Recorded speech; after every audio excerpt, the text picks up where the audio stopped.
Show me.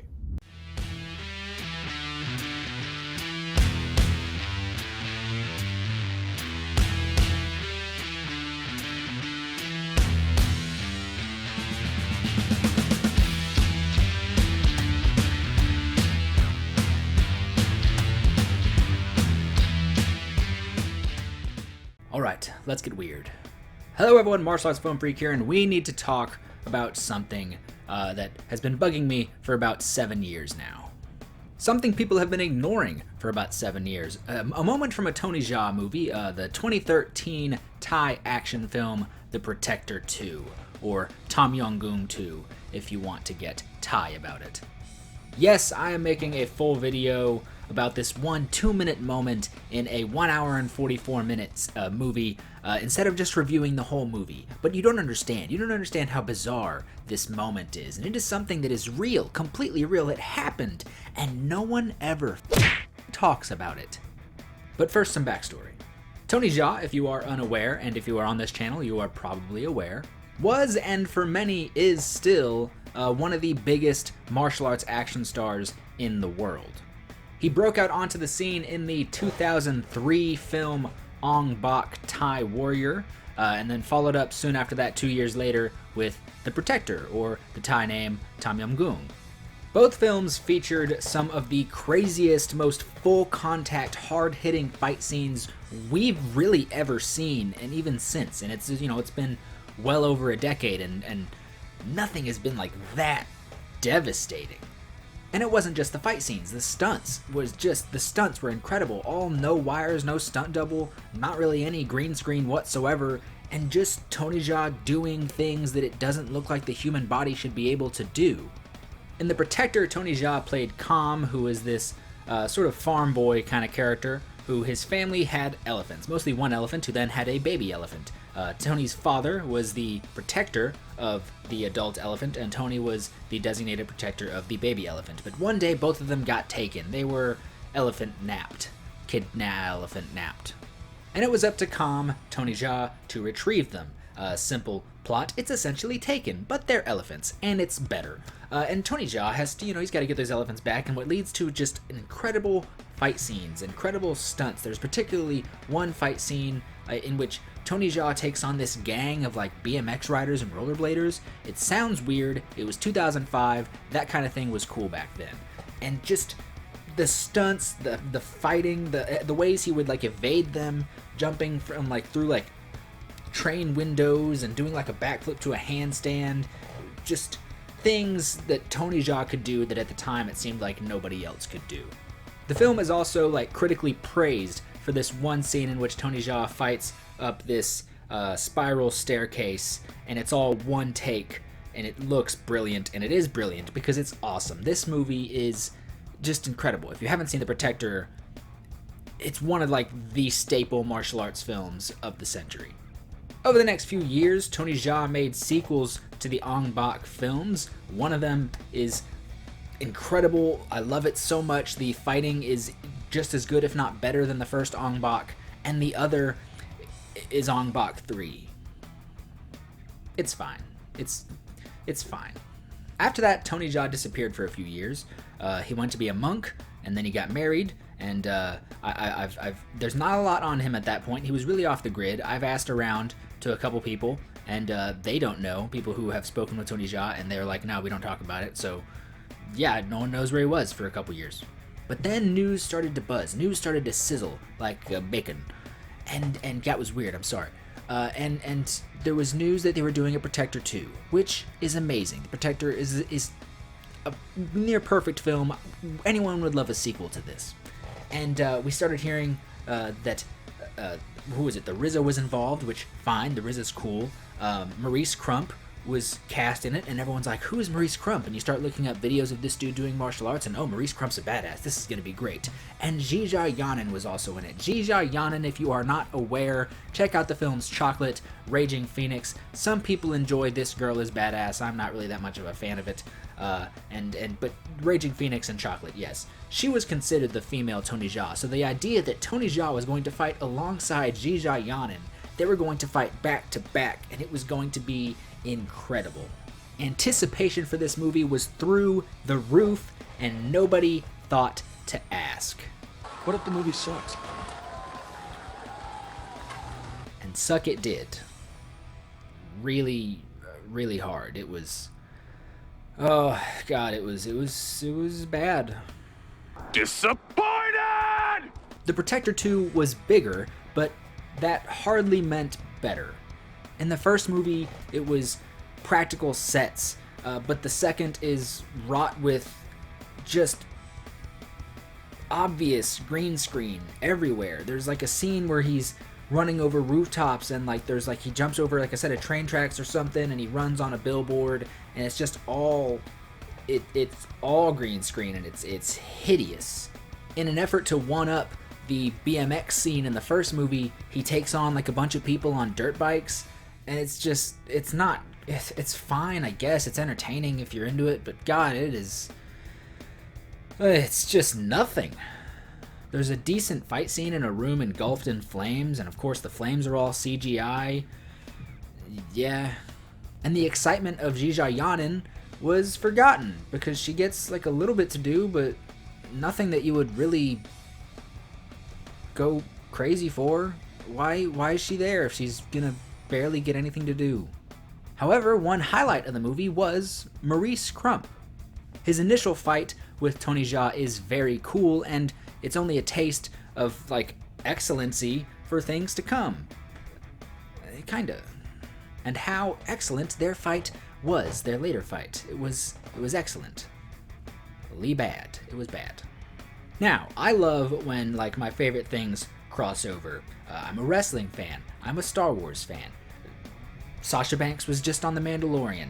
Loved it. I'm a martial arts fan. Of course, I'm here. I do these videos. I freaking love martial arts. Hi, Bruce. Donnie Yen in Star Wars, as Chirrut Imwe in Rogue One, was amazing. It blew my brain that could even exist. Seeing Iko, Chechep, and Yayan in Star Wars The Force Awakens was amazing. Until they got eaten by Rathtars. But The Protector 2 gave us a Star Wars and Protector crossover that we didn't know we wanted. At least, we didn't see it coming. I don't know if anybody really wanted it. In the latter half of the film, Maurice Crump and Tony Jaa square off for a second time. Or a third. It's been a while since I've watched it. They probably fought again before this moment. But they fought again. And both of them get their feet wet before stepping on, like, electrified railway. And this is where things got just very weird. This is the moment that has stuck in my head about this movie for 7 years. As the two begin to fight, the energy flowing through this railway is now coursing through their bodies because their feet were wet and they're stepping on electrified whatever. So the energy is now coursing through their veins. And as they start throwing punches, as they start throwing kicks, and when they're connecting or they're blocking, every single detail of their movement, of their action, is accompanied with the sound of lightsabers.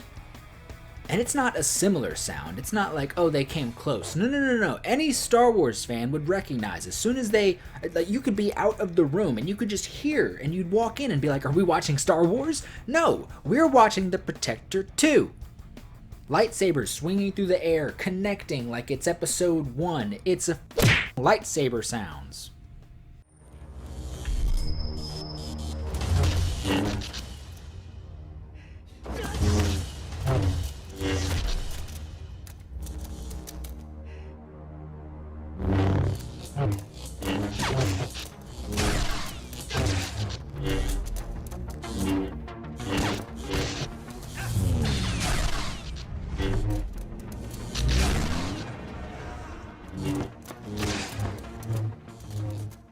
The film wasn't tampered with or anything. Nobody changed the edit. No, this was a decision somebody made in the editing room, whether it be the sound designer, the editor, the director. Somebody decided that lightsaber noises needed to be added.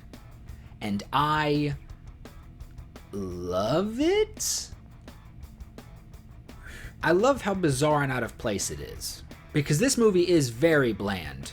It's just, it doesn't feel anything through most of it.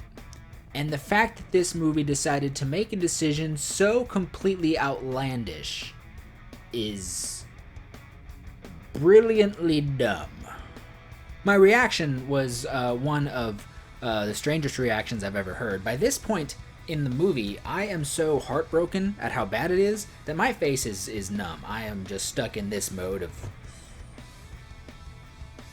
I am depressed.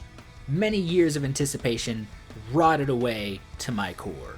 But this moment is so ridiculous and bad and stupid that it turned my face from to a forced smile that I can only do justice by reenacting.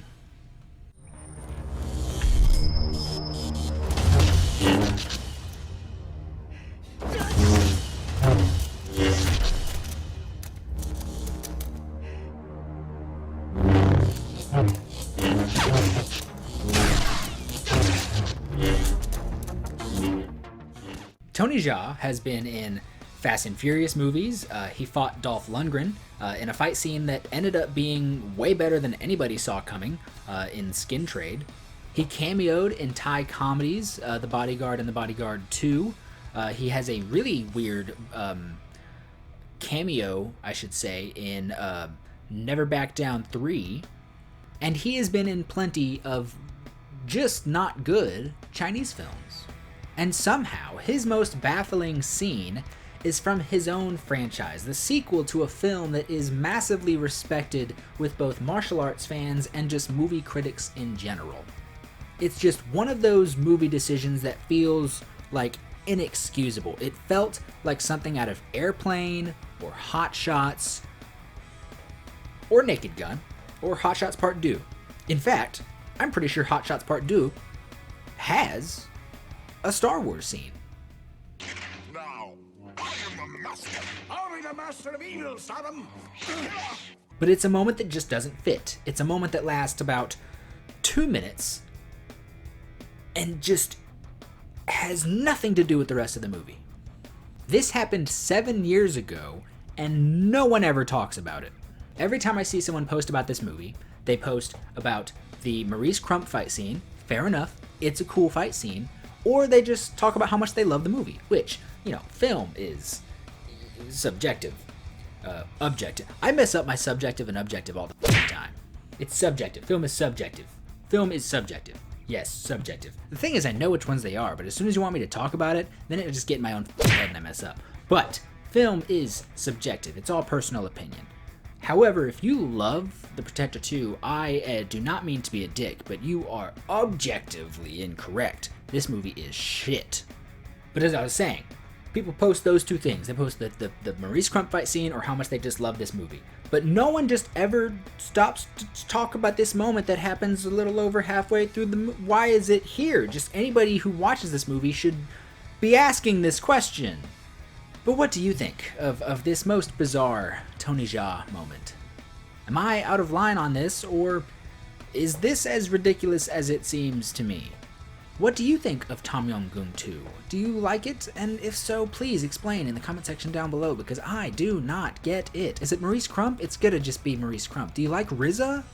Tell me your thoughts in the comment section down below. Don't forget to like, share, and subscribe. Tell your friends about the video. Share it. Just talk about this weird, bizarre moment, because for the past 7 years, no one has been.